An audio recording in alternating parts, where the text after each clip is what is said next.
Student of 5th class अस्सलाम वालेकुम। Studies में unit number 3 kinds of map में कल हमने इसके बुक एक्सरसाइज के 4 क्वेश्चंस के आंसर हमारे कंप्लीट हो गए। आज क्वेश्चन नंबर हम 5 करेंगे।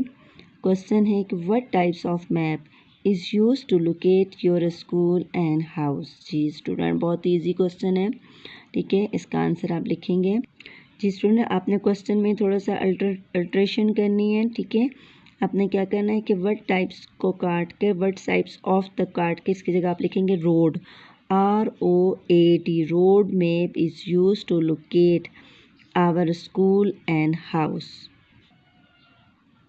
एंड क्वेश्चन मार्क भी हटा देंगे। क्लियर हो गया।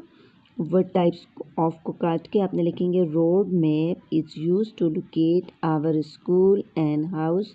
ठीक है, रोड मैप जो है उसकी मदद से वो हम इस्तेमाल करते हैं जब अगर हमने अपने स्कूल और घर को ढूंढना है, लोकेट करना है, ठीक है, कि वो कहाँ पर है, तो उसके लिए हम रोड मैप का इस्तेमाल करेंगे। क्लियर है, क्योंकि जो एक हमने मैप्स की टाइप्स पढ़ी थी, फिज़िकल मैप है, पॉलिटिकल मैप है, थीमेटिक्स मैप है। ठीक है, उनके अलग अलग पर्पस हैं, लेकिन जब हमने अपने स्कूल और घर वगैरह को ढूंढना है तो उसके लिए हमें रोड मैप की ज़रूरत होगी। क्लियर हो गया। जी स्टूडेंट, अब हम आते हैं ऑब्जेक्टिव पार्ट की तरफ। पार्ट बी है tick the correct option and write them in a bank. ठीक है, आपने ये आपको स्टेटमेंट दी गई है, दिया गया है जुमला, उसको आपने पढ़ना है और नीचे जो ऑप्शंस दिए हैं उनमें से सही ऑप्शन लेके यहाँ पर लिखना है। ठीक है, नंबर 1 है a dash map show a specific theme connecting to a particular geographical location. ठीक है, ये तो आपको आसान है, हमने अभी बताया। फिज़िकल मैप है, पॉलिटिकल मैप है, थीमेटिक्स मैप है। ठीक है, थीम के लिए थीमेटिक्स मैप ही इस्तेमाल होगा। नंबर 3 को थीमेटिक्स मैप को आपने यहाँ पर लिखना है। ठीक है, क्या thematic map show a specific theme connecting to a particular geographical location. Number 2 national and international boundaries can be shown on. ठीक है, कौमी और बैनुल-अक़वामी सरहदें जो है ना किस मैप में हमें नज़र आती हैं, रोड मैप में, थीमेटिक मैप में या पॉलिटिकल मैप में। जी स्टूडेंट, इसका आंसर होगा पॉलिटिकल मैप। ठीक है, national and international boundaries can be shown on political map. ठीक है, यहाँ पे आपने पॉलिटिकल के यहाँ पे आपने इसको लिख देना है, क्योंकि जो सियासी नक्शा जिसको हम एडमिनिस्ट्रेटिव मैप भी कहते हैं उसका इस्तेमाल इसीलिए हम करते हैं कि वो दुनिया की डिफरेंट कंट्रीज़, सिटीज़ की बाउंड्रीज़ के बारे में बताता है। Number 3 a dash map show the physical feature of a place. Physical मतलब कुदरती खज़ोखाल। ठीक है, फिज़िकल मैप शो करेगा, पॉलिटिकल या रोड मैप। जी स्टूडेंट, जैसे कि नाम से ही ज़ाहिर है हमने फ़िज़िकल फीचर्स ढूंढने हैं तो फिज़िकल मैप ही इसमें हमारी हेल्प करेगा। ठीक है, फिज़िकल मैप या तबई map.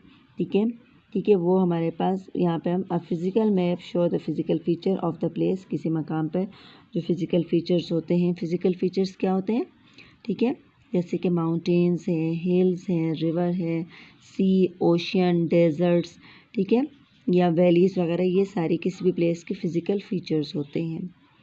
Number 4 a dash map show road, highway, railway and other important location of an area.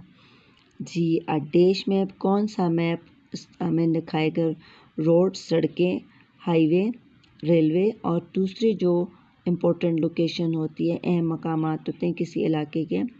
Political map है, फिज़िकल मैप है या रोड मैप है। जो स्टूडेंट, आपको पता ही है, ये भी सिंपल सा है कि रोड मैप ही वो मैप है, वो नक्शा है जो कि हमें सड़कें, हाईवे और इन सब चीज़ों के बारे में बताता है। तो नंबर 4 में आप लिखेंगे रोड मैप। और ये स्टूडेंट, ये आपकी एक एक लाइन की डेफिनेशन भी होगी रोड मैप की। ये रोड मैप की डेफिनेशन है, ये देखिए फिज़िकल मैप की डेफिनेशन हो गई है, ये आपकी पॉलिटिकल मैप की डेफिनेशन होगी। ठीक है, एक एक लाइन को, थीमेटिक मैप की डेफिनेशन एक एक लाइन में अगर हम कहें कि इनको डिफ़ाइन करें तो आप यहाँ से इसको याद करके इनको डिफ़ाइन कर सकते हैं। Number 5 a lexical scale show distance conversion in dash. ठीक है, लेक्सिकल स्केल जो होते हैं, हमने मैप स्केल पढ़े थे। ठीक है, मैप स्केल में हमने मैप स्केल की 2 टाइप्स पढ़ी थी, लेक्सिकल स्केल और लाइनर स्केल। यहाँ बात हम करें कि लेक्सिकल स्केल जो है वो डिस्टेंस की कन्वर्जन को किस चीज़ में बताता है, बार में बताएगा, वर्ड में बताएगा या फिर कलर्स में, ठीक है, लाइन के ज़रिए से, वर्ड्स अल्फाज के ज़रिए से या रंगों के ज़रिए से। जी स्टूडेंट यहाँ पे आप लिखेंगे वर्ड, ठीक है, अल्फाज के ज़रिए से। लेक्चर स्केल जिसका दूसरा नाम हमने कहा था स्टेटमेंट स्केल भी है, ठीक है। स्टेटमेंट यानी आपको अल्फाज के ज़रिए से बताता है कि डिस्टेंस जो है वो कितने फासले पर है, ठीक है।